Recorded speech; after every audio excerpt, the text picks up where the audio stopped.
So when a woman has been asking you for change for years, her nervous system learns along the way, and this certainly was the case for me, that I'm on my own. My needs don't matter, and I have to figure out a way to protect myself.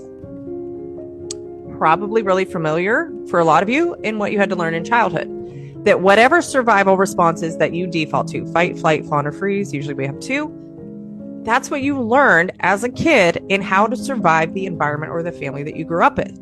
Right. And so we carry those into our relationship too. And so if we go, well, I just keep asking for my needs to be met and they don't keep getting met. So, I'm going to escalate how I ask. I'm going to try and get attention any way that I can. And eventually, at least as far as a lot of women's experiences, we just stop fighting. We just get tired of fighting, especially when there are children involved and responsibilities and all these other places that we are being pulled in a million different directions. We kind of just wash our hands of the relationship being something that we can fix or control, because our cries for help or our pleadings to be met emotionally are just met with resistance, defensiveness, and we just don't have the emotional energy. We're exhausted, especially when our kids are young, that we kind of just go into that survival mode.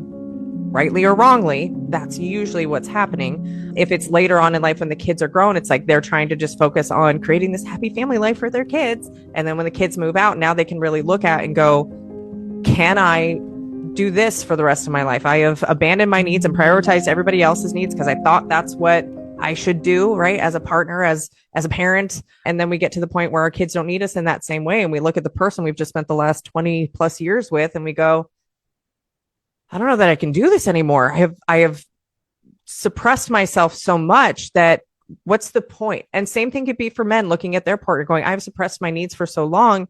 Is this what a relationship is meant to be? Is this what a marriage is meant to be? Is this, I've never looked at it from a lens of how is this supposed to serve a function in both of our lives? It's not a selfish thing, right? We can look at the health impacts of relational stress and the significant quality of life metrics when you are not in a good, healthy partnership and go, what are we actually doing here? Right? There's one thing to be committed and in a marriage and you're working on things. It's another thing to just suffer and never see that there's a way out of that, whether that's ending the relationship or learning the skills and tools that are to fix the suffering. When change finally shows up, when you start to actually go on a healing journey and maybe a partner is resentful rather than like, whew, finally, I've been waiting for you. I'm excited for you to go on this, right? Two things can happen at the same time. She can be relieved and she can also have grief or anger around, why did I have to beg? Why did it take this long? Why did you have to lose me? All of those questions. And guess what? They don't have to have an answer. You don't have to answer it. You can say that's a valid question.